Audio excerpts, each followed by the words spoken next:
معمول ان کا یہ تھا، صبح اٹھتے میکدے میں چلے جاتے اور شراب چلتی۔ اس عمل سے لگتا ہے کہ امیر ہوں گے۔ آپ مصر کے شہر مرو میں پیدا ہوئے، تو اگر یہ روزانہ شراب پینے جا رہے ہیں تو پھر بڑے لینڈ لارڈ ہوں گے، امیر ہوں گے، امیر فیملی سے تعلق رکھتے ہوں گے، غریب سے نہیں۔ کیوں کہ غریب آدمی یہ شوق پورا نہیں کر سکتا، چاہے پرانا دور ہو یا یہ دور۔ اور پھر ہمہ وقت بار کے اندر بیٹھے رہنا اور میں قدے میں بیٹھے رہنا، یہ غریب آدمی کے بس کی بات نہیں ہے۔ تو میں قدے کے اندر چلتے، اور پھر میں قدے میں تنہا نہیں، آپ کے دوست احباب بھی آپ کے ساتھ ہوتے، تو معلوم ہوا کہ بڑے امیر ہیں، کوئی غریب نہیں ہے۔ لیکن مورخ یہ لکھتے ہیں کہ نشے میں دھت رہتے تھے۔ میں نے کہا یار کیا مدہوشی ہے کہ ہوش والوں سے بڑھ کے بھی ہوش ہے۔ صبح صبح چلتے ہیں، یہ واقعہ آپ نے سنا ہوگا، لیکن ریمائنڈ کروا دیں، ہو سکتا ہے کہ کسی نئے سننے والے کے ذہن میں کلک کر جائے۔ جا رہے ہیں، جا کہاں رہے ہیں؟ میکدے کی طرف جا رہے ہیں، تو اللہ تعالیٰ نے ان کے لیے بخشش کا سبب بنا دیا۔ دوزخ کے دروازے بند کرنے ہیں اور جنت کا دروازہ کھولنا ہے۔ کیا جو ہی ایک دم رستے سے جاتے ہوئے ایک دم نظر پڑی کہ بسم اللہ الرحمن الرحیم لکھا ہوا ہے۔ نیچے جھکے، بسم اللہ الرحمن الرحیم کو اٹھا لیا، اٹھا کے جھاڑا، جھاڑنے کے بعد جیب سے عطر کی شیشی نکالے۔ نشئی آدمی جو نشے میں ہیں، یہ زیادہ تر خوشبو کا استعمال بہت ہوتا ہے ان کے یہاں، تاکہ وہ جو نشے کی بدبو ہے وہ ہٹ جائے۔ یہ یاد رکھیے گا، اس بدبو کو مارنے کے لیے خوشبو ضرور رکھیں۔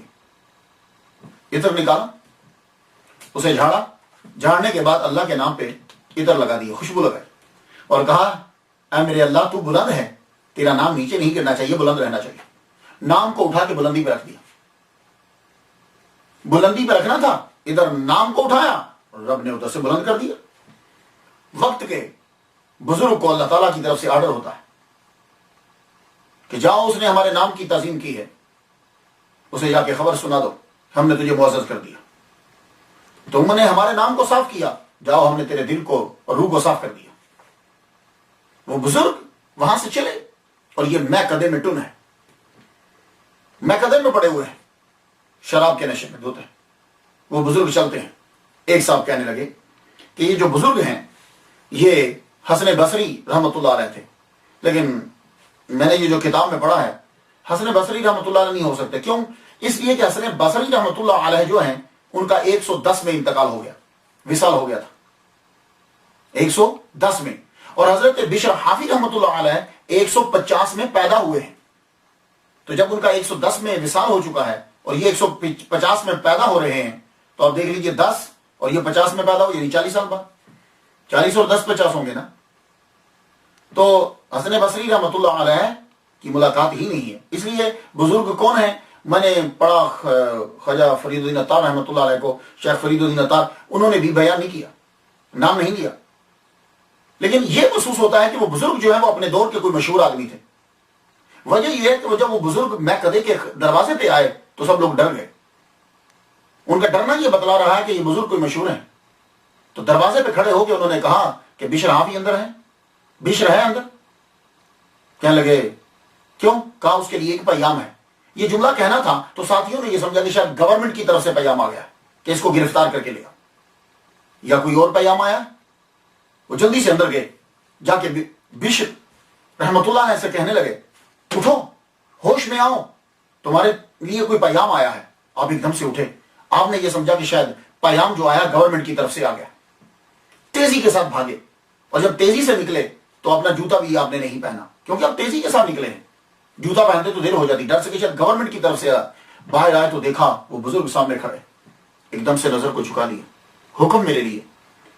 آپ نے فرمایا دیکھو اللہ تعالیٰ کی طرف سے یہ حکم ہے اور یہ پیغام میں نے تم تک پہنچا دیا کہ اللہ فرماتا ہے کہ تم نے ہمارا نام بلند کیا، ہم نے تم کو بلند کیا، تم نے ہمارے نام کی تعظیم کی ہے، ہم نے تمہیں معزز کیا۔ اور یہ وہ راز تھا کہ جسے صرف بشر الحافظ رحمۃ اللہ علیہ جانتے تھے۔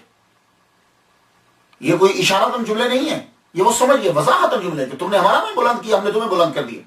وہ سمجھ گئے کہ یہ وہی بات ہے اور یہ واقعی میرے اللہ کی طرف سے حکم ہے۔ تو اب وہ جو اس وقت تھے جب یہ تجلی ان کے اوپر پڑی، یہ جملہ سننا تھا، سب چیزیں آشکار ہو گئی۔ وہ تجلی جو پڑی تو اس وقت انہوں نے اپنے نالین، اپنے جوتے نہیں پہنے ہوئے تھے۔ جب نہیں پہنے تھے جوتے تو پھر اس کے بعد پلٹ کر واپس جوتا پہننے نہیں گئے۔ پھر میں کہتے کہ واپس وہ جوتا لینے نہیں گئے، تو ساری زندگی پھر جوتا پہنا ہی نہیں ہے۔ کیوں؟ کہنے لگے کہ جب تجلی پڑی تھی تو تب جوتا نہیں تھا، اور اس کے بعد پھر تجلی پڑنا کبھی ختم ہی نہیں ہوئی، اس لیے انہوں نے کبھی پھر جوتا ہی نہیں پہنا۔ اللہ اکبر جل شانہ۔